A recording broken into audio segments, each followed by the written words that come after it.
Wednesday, September 28th, meeting here at Town Hall. Announcements from the chair, just one real quick one. I want to give a shout out to Jen Notch for the job that she and the chamber put together for the apple squeeze. On the whole, I think it was extremely successful. And I have noticed over the last several weeks that there's always something going on in town. Saturdays, Sundays, whatever, whether it's Outwalk, Jazz Festival. So, you know, that's, as Chris will probably talk about later, that's certainly translating to our coffers at some point. So, yeah, thanks, Jen, for the good job. Keep it up. And now I'll take a motion to accept the minutes of September 7th. I move to approve the minutes from September 7th meeting of the Lenox Selectboard. Second. Further discussion, all in favor? Aye. Aye. Citizens Open Forum? No. Yes, please. You've been through this before? What's that? You have to give your name and address. Sandy Bekowski, 225 Main Oh, Street. geez, of course. Hi. I put my glasses back on. It's been a long time. It has. We haven't changed much. You still got 3 minutes. I'm not going to use all 3 minutes. Okay. So I just wanted to make y'all aware of a couple of things with communications that I would like to see improved. I know Mr. Ketchum's been working on a couple of these things, like sending out agendas and the meeting minutes that have identified what the date are for those meetings. For example, in July, I received 2 separate select board minutes, I think it was, and they were actually 2 different meetings, but I wouldn't have known that without opening it and finding that out. And I know you've worked on that, and it's improved and then slipped and whatever, so thank you, Chris, I know you're working on that. But in general, communication-wise, I find it's just a little more difficult to have that two-way communication we used to have. So, like for instance now, when you receive an agenda for something, you need to open up the attachment to get to the agenda or the minutes. I don't know if you know this, I don't even know if I mentioned this to you, but when you, so there was one particularly long set of minutes that I wanted to reference in one letter, sorry about that. And you can't copy and paste information from the format it's in now and put it in an email. And that was particularly frustrating that day because there was a whole paragraph, and I'm not tech friendly. So anyway, that when you get a notice from the town, if you have a question, something, you can't hit reply and because it comes back, you can't reply. I don't know who notices are coming from. I don't know who to speak to about them. So it used to be things were signed by a person and you knew who they were coming from. So these kinds of things I just think would be great if we can kind of just again, make it so that people can communicate back and know who they're talking to. And even just when I write to you all, it goes through a contact form, which I guess goes through, is it Mary Ellen or you, Chris? Yeah, it's just very difficult to know, again, who you're communicating with and who's seeing what you're sending. So if we can just maybe somehow make that process a little more clear, that would be great. I'd appreciate that immensely. Thanks. And I just also wanted to say, apple squeeze was great. I was missing the apples. That's all. We're the apple fritters. We're the apple turnovers. We're the apple products. That's all I have to say. More apples next year. So thank you. Thank you. Okay. Chris, you talk to us and Mary Ellen about that. Yes. Sorry, I apologize for not recognizing you. I don't have my glasses. No, it's okay, David. All right. No worries. Okay, so Citizen Open Forum is done. So we now move to the consent agenda. Mary Beth, if you'd help me through that. Sure. We have an appointment to the Finance Committee. The Finance Committee is seeking to appoint Joshua Lemon. There is an appointment to the Historic District Commission. Ken Fowler is seeking to change his status on the Historic District Commission from an alternate to a full member. We have Police Chief Stephen O'Brien seeking our approval of a donation acceptance, and Fire Chief Chris O'Brien seeking our approval to accept a donation to the fire department. Anybody have any questions about any of these? We good? No holds in mind. So, make a motion, please. Certainly. I move to approve the consent agenda as presented. Second that. All in favor? Aye. So we'll move on to general business, and unfortunately, we don't have a few people here. The first one is the host agreement for the delivery license of Kappa Cannabis. Yeah. So, Chris, why not? So we've been approached by Cap Cannabis. They're hoping to obtain a delivery license for their establishment up on Pittsfield Road. And this requires a host community agreement. So the purpose of the presence on the agenda tonight is to not approve a host community agreement, but rather to introduce the topic, noting that, you know, as with previous HCA's that the town has negotiated, it's a pretty prescribed process at this stage. You know, there's only so much you can do, and as it turns out with recent acts of the legislature, there's even less to negotiate over. Right. So what I intend to do, as with a couple of other items on this, is continue to work with council, who has been in communication with the operator to develop an HCA, get an advance copy to you once one's drafted, and then bring it back at a meeting. Could be as soon as next week to discuss in public session after you've actually had the benefit of reading it, which we don't have a draft of tonight. The applicant had drafted an agreement on their own. I saw that. Right, so a draft of that is included, but there's, you know, much more meat that needs to be added to the bone there. If I could ask a question, though, I mean, they have to go to the commission as well. Yes. So what comes first? Where's the chicken and the egg here? So the commission won't approve any license that doesn't have a host community. Okay, so that in comes place. first. But that is a much longer process than ours, Yep. frankly. So I wouldn't suggest that by waiting a week or two or three, that you would be stalling their progress with the CCC. Because I don't know about the rest of the board, but I certainly have some questions about some of the logistics involved in that. Yeah, I mean, but I'd like to see somebody here so we could, yes, somebody from the organization. It'd be interesting to know if there are any other communities that are dealing with a similar That's a good idea. retail establishment, or, you know, DoorDash for cannabis. That's what it sounds like. First in the state. I hope not. So, I hate being the I first. guess that's my question. So the Cannabis Commission has existing guidelines for doing exactly this? Yes. Yep. Great. And I'm assuming that, I don't know who should provide that, but I'd be interested in knowing what those guidelines are, like hours, you know. Maybe they'll just use Papa Joe's up there. So, yeah.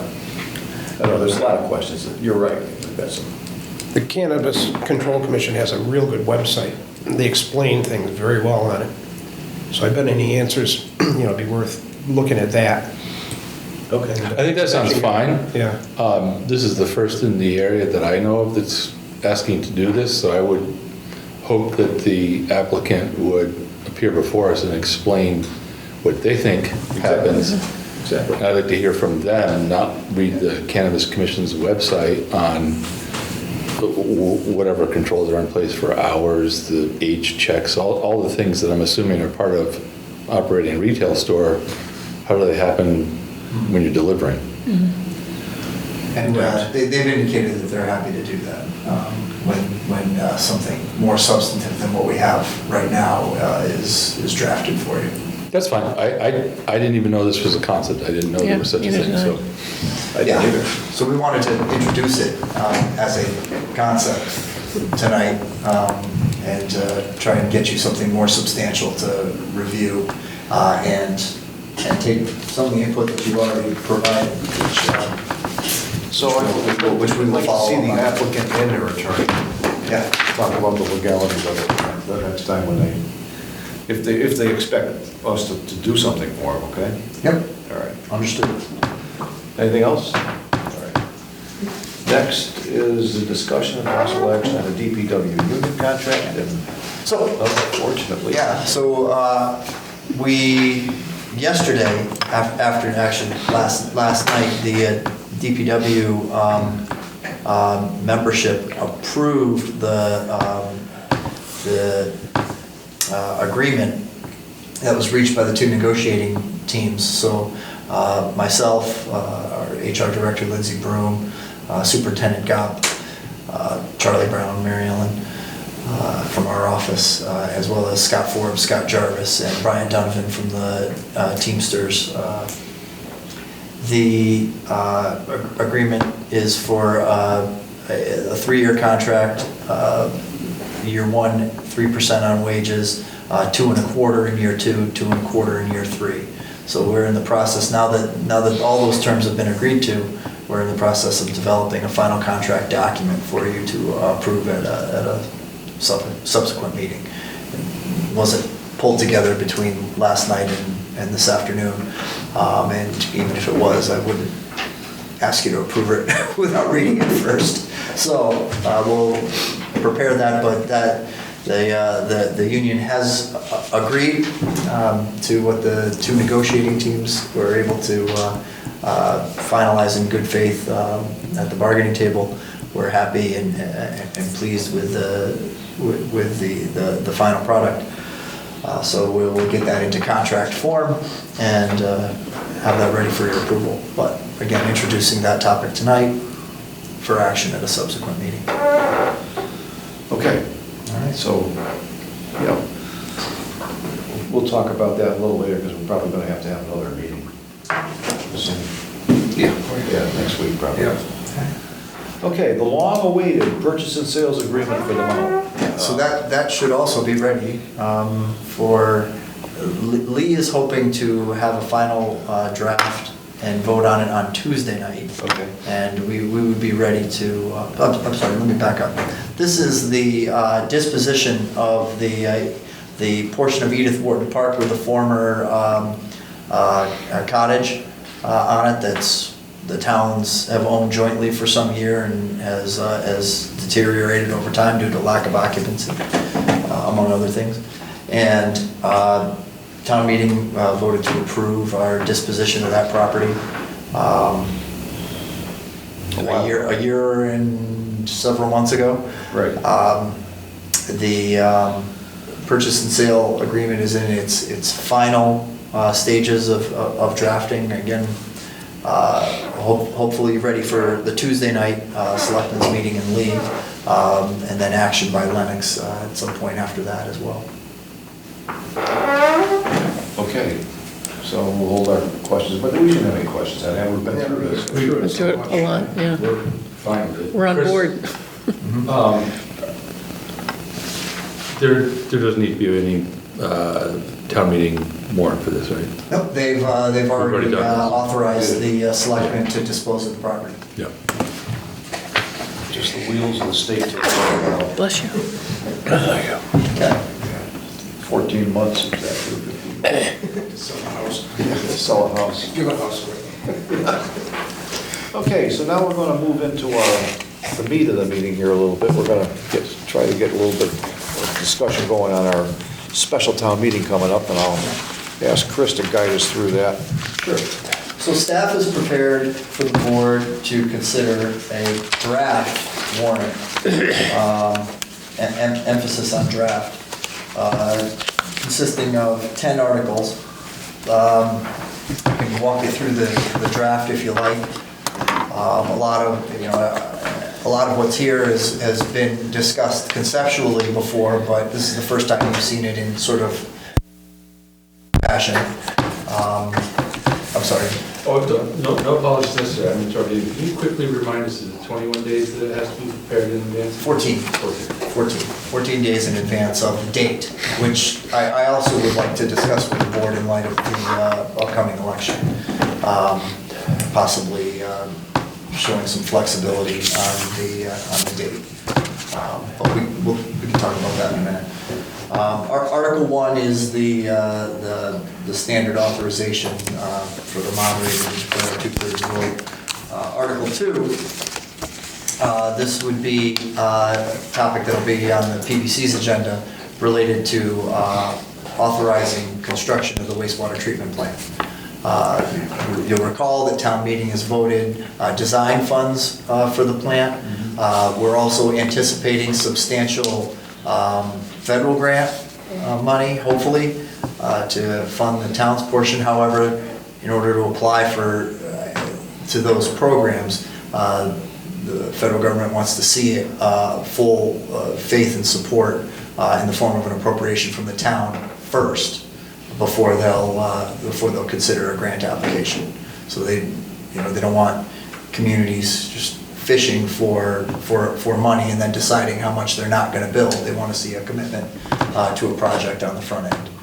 So that would be the intent here, is to establish we won't have a full design in place by November, but we do intend to have a ceiling for a budget in place by then, so that we can make application for grants. So that's probably the biggest item on the warrant, but there's other items that may fall off, but as time goes on and our level of ability to prepare becomes clearer, but that, to me at least, clearly has to be on the warrant for this town meeting.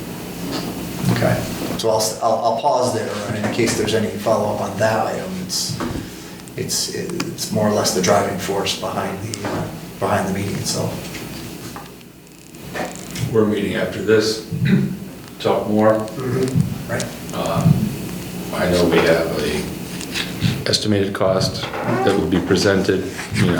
I think Ed and I will try to get a better idea of how good they feel about that ceiling cost, how good they feel about the grant money.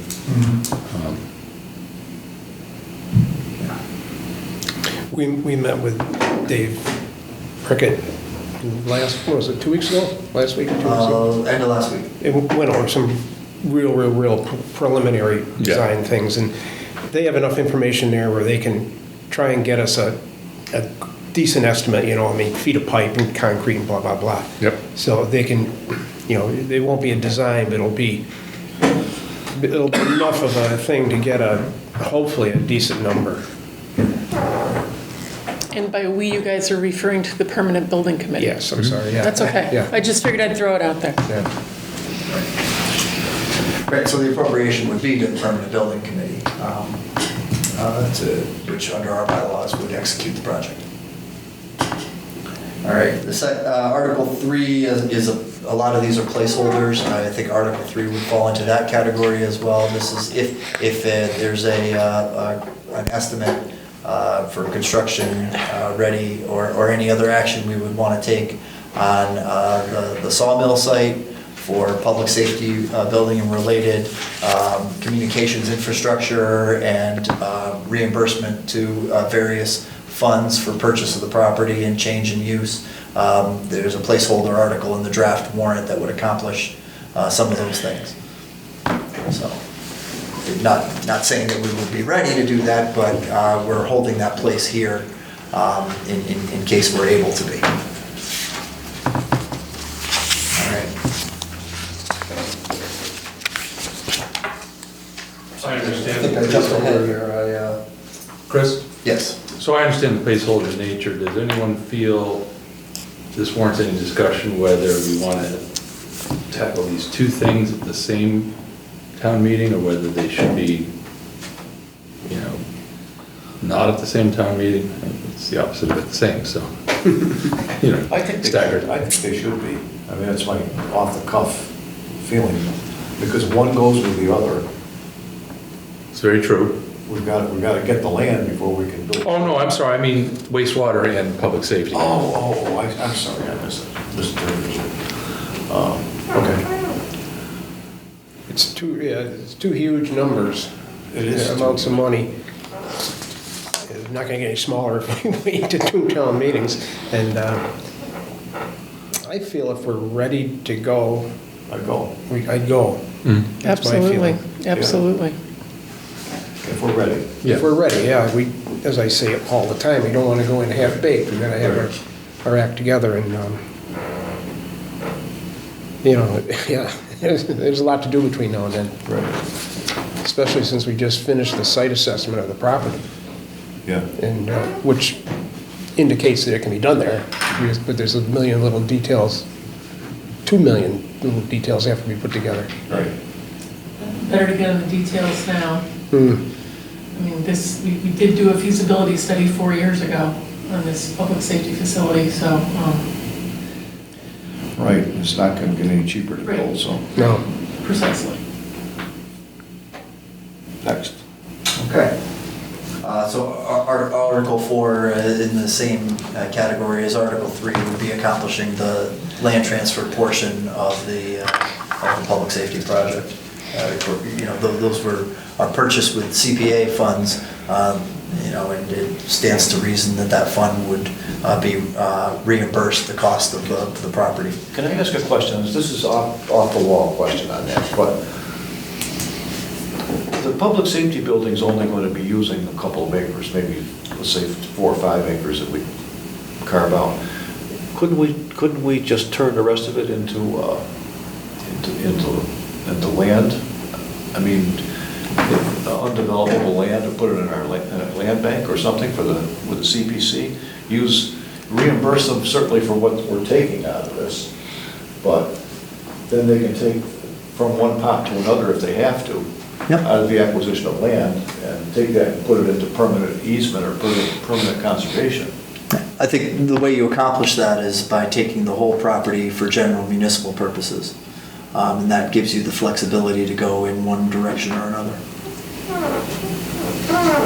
If that makes any sense, sorry. Well, it does, I just didn't want to take $600,000 or $700,000 out of reserves, out of our money, to reimburse them for the land, when in fact, most of the land is going to be conservation land anyway. I think that would have been the case no matter what. I think people know enough about this parcel to know that we're housing way back when that was the hope. That again, there's only 4 or 5 acres of developable land. True. So I understand what you're saying, but by the same token, if I had to guess, and I can't speak for the CPC, I'm thinking they're hoping that they're getting their 600 back and not a lesser value because we're only going to use part of the property. Okay. I agree with you 100%. I understand Neil. that we Yeah. could go through the exercise of somehow dividing the property and giving them a 15-acre parcel and us taking a 5, and then they have a 15-acre parcel to put in conservation. But I think I think that's unnecessary complication, and I think the value would be heavily skewed to the developable Of course. piece that we take. So I was just going to try to save us about $250,000, but. All right. No, I think that, Well, now or later, right? So, you know, part of the concept of a land bank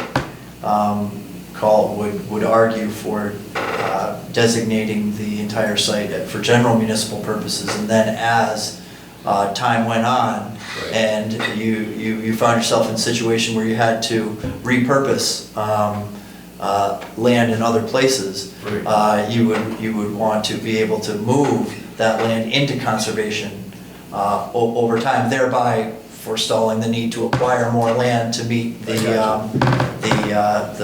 hold harmless requirements that EEA has when it comes to, you know, dealing with Article 97 protected land, for lack of a better phrase. I pulled back, that's right, I forgot about the land bank, yeah. no, it's a good question. Yeah, I'm glad we had a chance to vet it a little bit, Yeah. yeah. All right, good enough, thanks, Chris. Am I the only one that can't make any heads or tails out of Article 4, or has this got to be cleaned up? The whole? No, this was It's this was an old. This was the language that was used for a similar repurposing. That's what. But this is not, Yeah. Yes, yeah. This is not. It should say placeholder and then blah, blah, blah, blah, blah, blah, Yeah. blah. Sample language. Right. Yeah. Okay, so you're not the only one. Okay. Yeah. Yep. You are not the only one. Took me And the I second should- reading to realize, oh yeah, they just. And I should have told you that. Fair enough.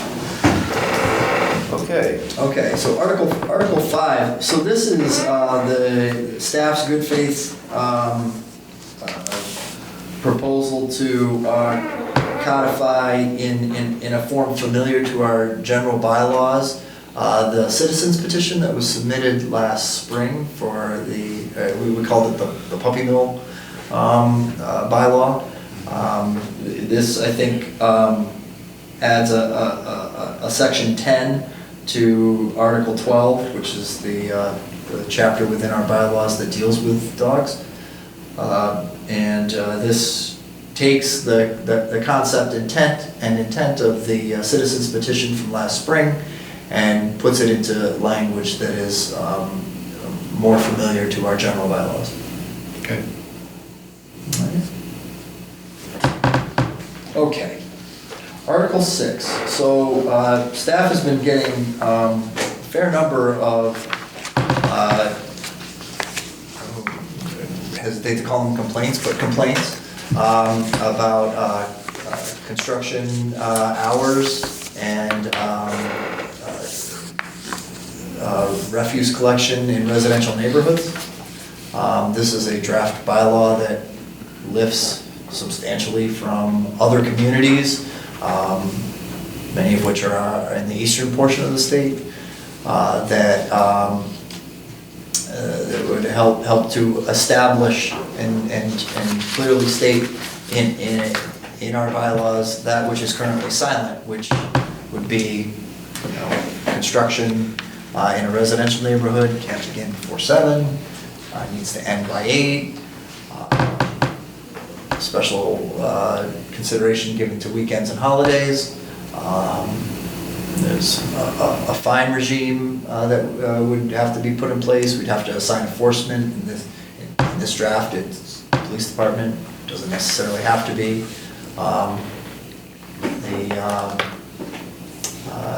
This is something for the board to consider, but it's something that staff hears about a lot, and we don't have a good mechanism to respond other than our police department, going down and talking to a contractor about disturbing the peace, which is less effective than it could be if there was a bylaw backing that up. So here it is, or here is a possibility. Okay. You're closer to that situation than anybody in the room. Yeah, so construction hours in New England are pretty much,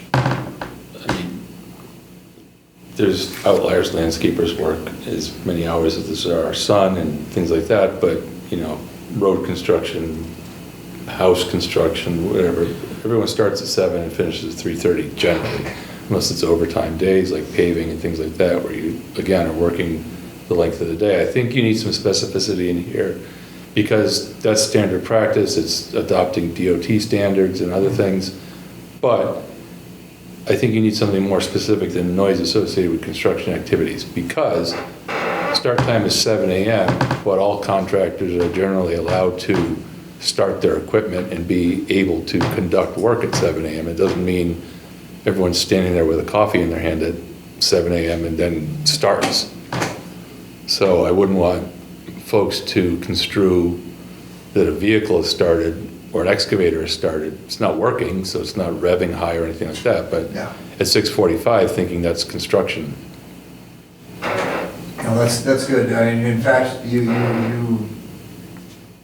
specifying noise as it relates to equipment is exactly what I was looking for, but couldn't find until you just articulated it, because a lot of towns will do decibels above ambient noise, which, I mean, I'll just be honest, from an enforcement perspective, in a small town like ours with limited staff would just be impossible, right?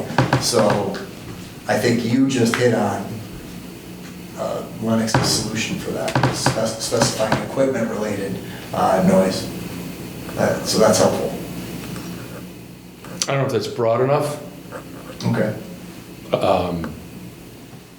I mean, no one wants the landscaper coming at 6 a.m. and mowing lawns, or in particular turning up the weed whackers and the blowers. Right.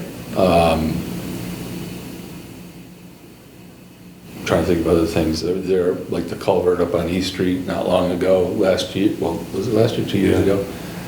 There's projects like that where pumps run around the clock, so there can be generators or other if it's a diesel pump or something like that, there are going to be some outlier sounds.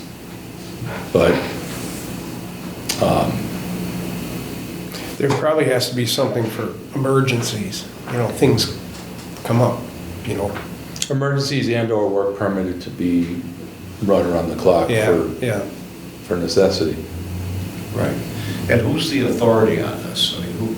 In the draft, it would be the chief of police or designee. Right.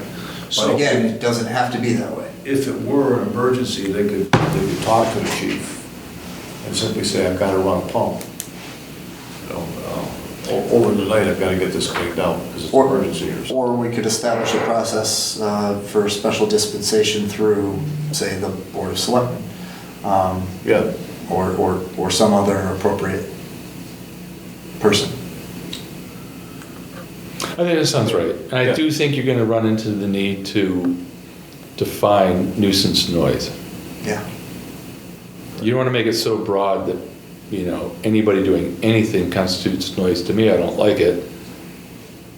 Versus, acceptable noise, which is not violating any OSHA standards or, making anybody hard of hearing or waking anybody up, but still is noise.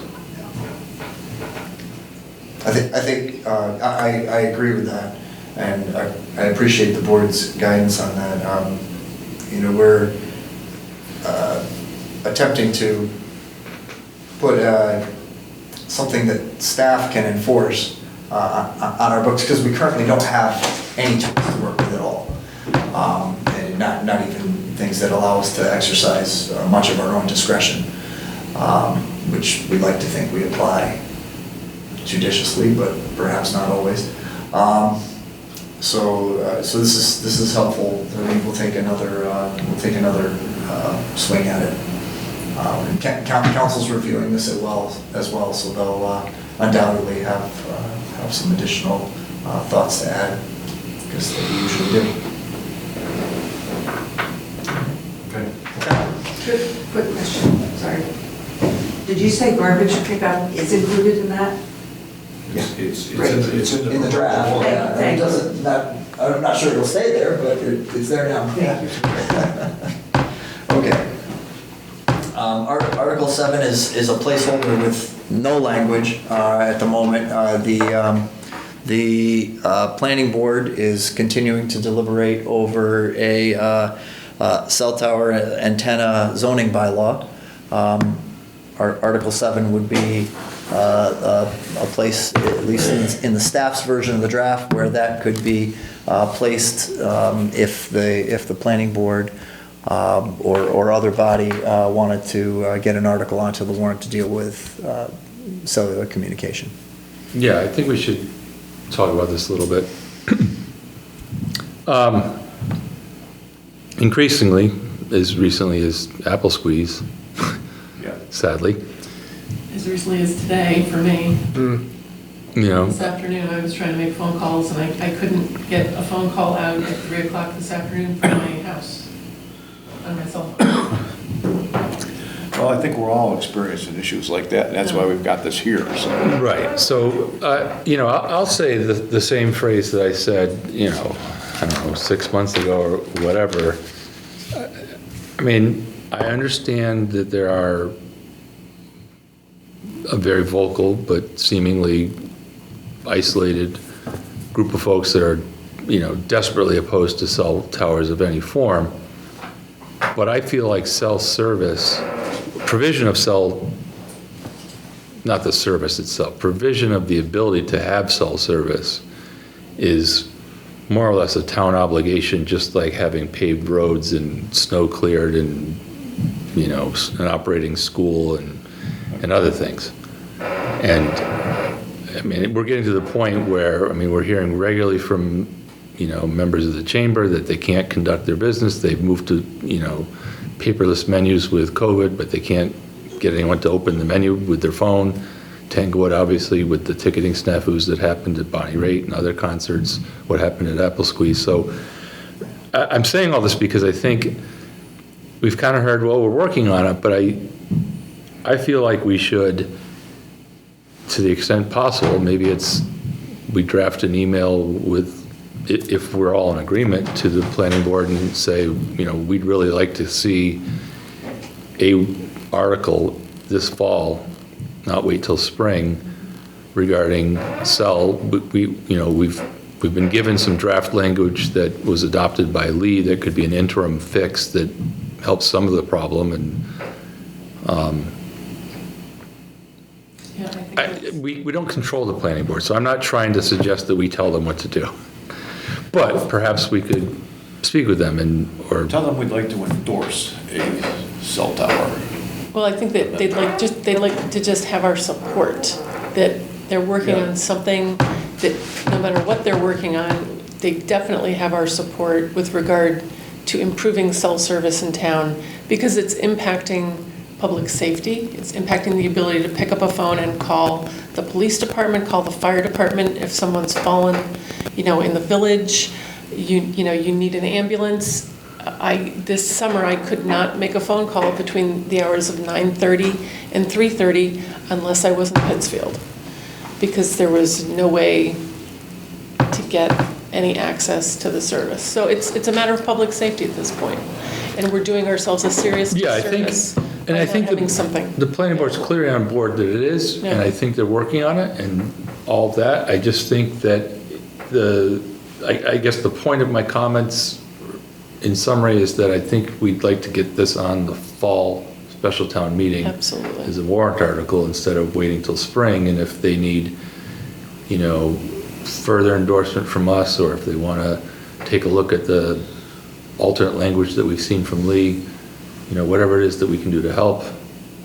Yeah. If they don't want to finish their process, which is an important process to get the final language correct, and would prefer that the select board write the language for the interim fix, that's an option too. I'm happy to reach out to them and see what the temperature is, and I guess I'm stressing I'd like to see it on this fall's.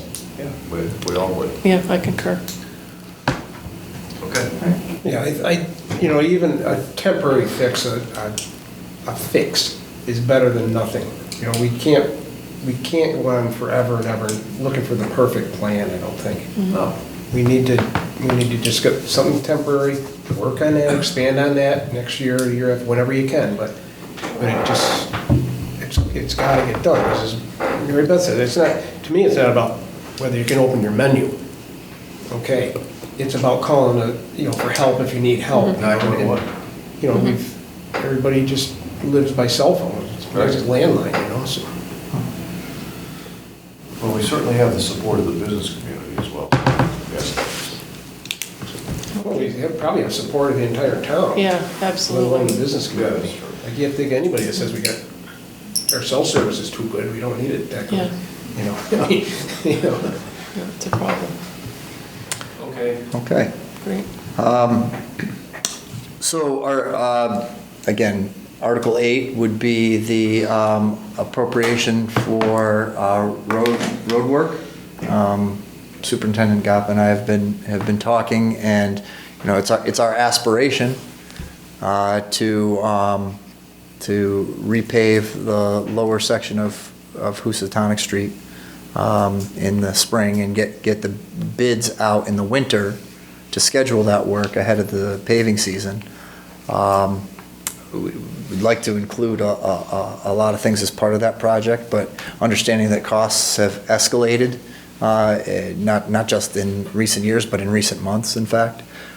So we think a $750,000 placeholder, given our reserve position, would be an appropriate amount to at least get resurfacing done of the existing streets and sidewalks, and hopefully be looking at the possibility of a sidewalk expansion, perhaps as an alternate to the bid proposal, if costs continue to escalate in a way that doesn't make that palatable in the coming year, perhaps coming back for a second round at a later date, but certainly resurfacing the existing infrastructure on that corridor is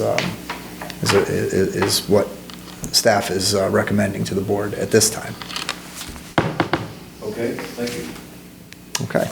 And then the final two, Articles 9 and 10, these are, it says placeholder, but really the Community Preservation Committee has already approved the applications out of cycle for open space land off of East Dugway Road, as well as the All Persons Trail construction at the Pleasant Valley Mass Audubon property.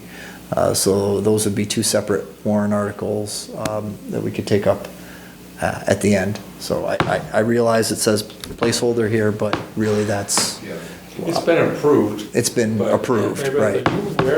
Are you aware, I'm not aware that we have anything on the calendar as a body to meet, and we need to No. get this drafted Yeah. in time for 14 days before Yeah. whatever date we come up with.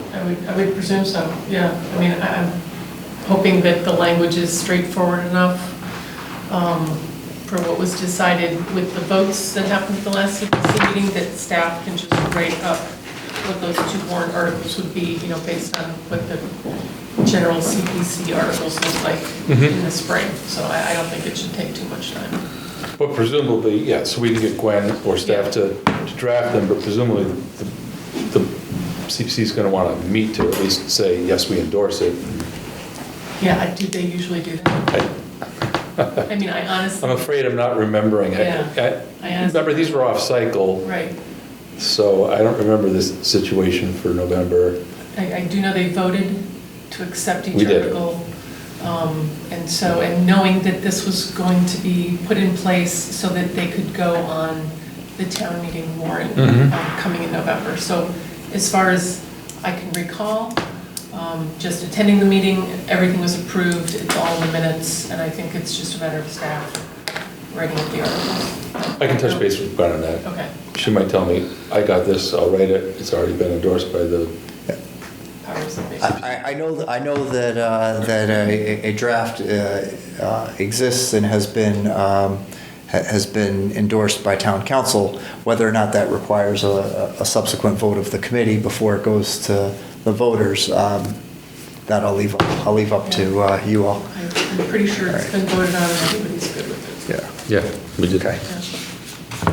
All right, and that's, so that's it. Now, the question of the date for town meeting is something that I'd like to raise with the board. I know that we're trying to get into the tradition of the first Thursday in November. However, we haven't had a special town meeting in November for a while, number one. And number two, you know, some of these articles might benefit from an additional week or two to, you know, fully form or not. But it has also been raised with me by the town clerk, and I frankly think she's correct, that holding a town meeting before the election, given the election law changes that have occurred since our last special town meeting in November, and given that this is a election year, creates a hardship on election officials and perhaps the voters themselves when it comes to getting out and conducting town business. So it seems to argue for pushing the date of a special town meeting to after the election, which is the first Tuesday in November. Clerk makes a compelling argument, I think.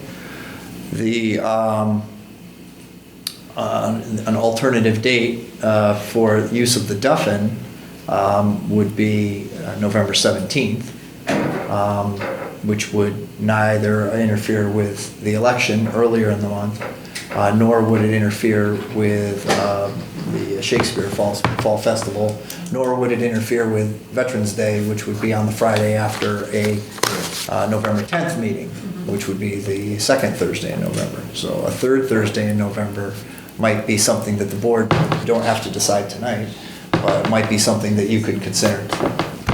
Well, I'm going to say that if you want your chairman at the meeting, it can't be the 3rd, because I have eye surgery on the 2nd. So. That is yet another compelling reason. So I think we should Not that you guys couldn't carry it through, but I'd like to be there. Yeah, we'd like you to be there. Yeah. 17th is great with me. I'm happy to say yes to the 17th tonight. And so that the clerk will be All right. rightfully pleased to hear that. And it also, I think, may give us the opportunity to do some other things without interfering with the timeline for approving the tax rate, which would be at a classification hearing the first week in December. So it does fit together rather conveniently, or less inconveniently, as the case may be. So The one thing I really hope is that we do get a robust attendance, and that by Yeah. moving it off this first week, which we haven't had one for a couple of years, right? So, 3 years, exactly. So,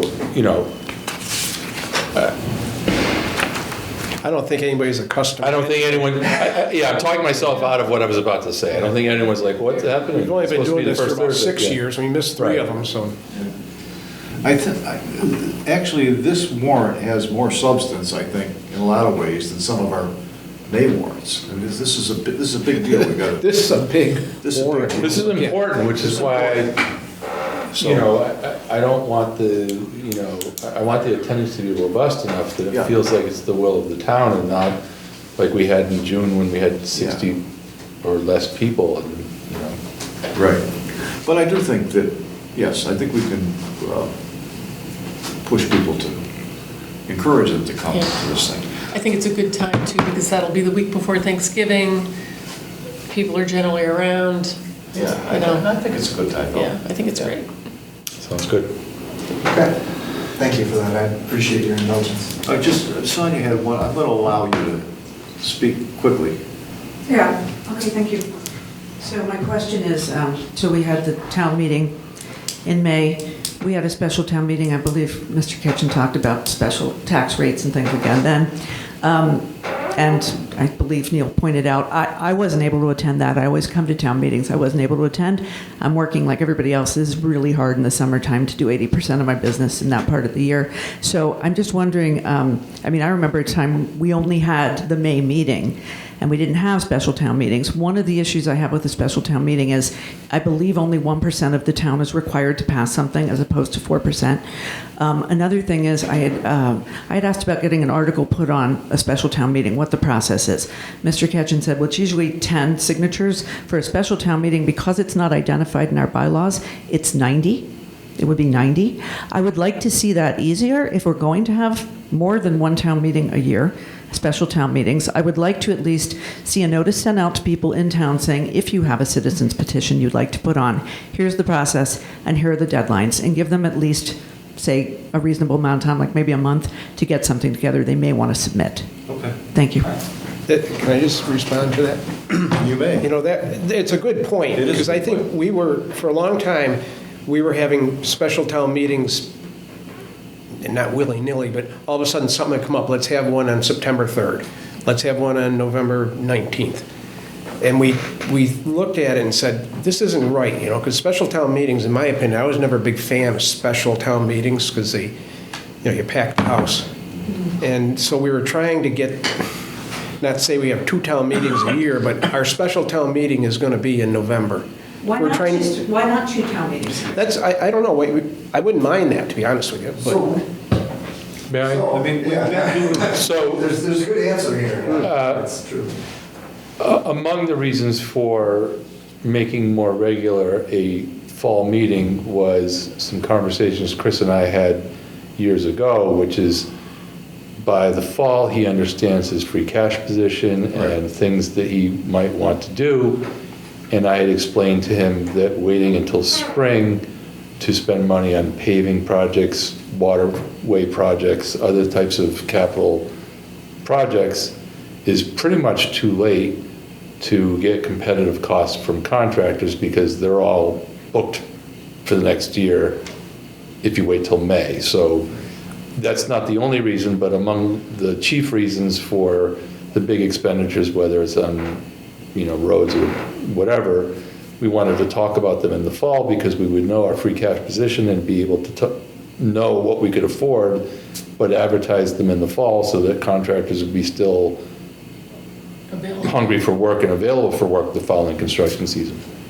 That's as I recall, too. Yeah, I mean, subsequent to that very conversation, the first one of these that we had, we doubled the number of bidders on the road project that followed that. So there's a compelling economic reason.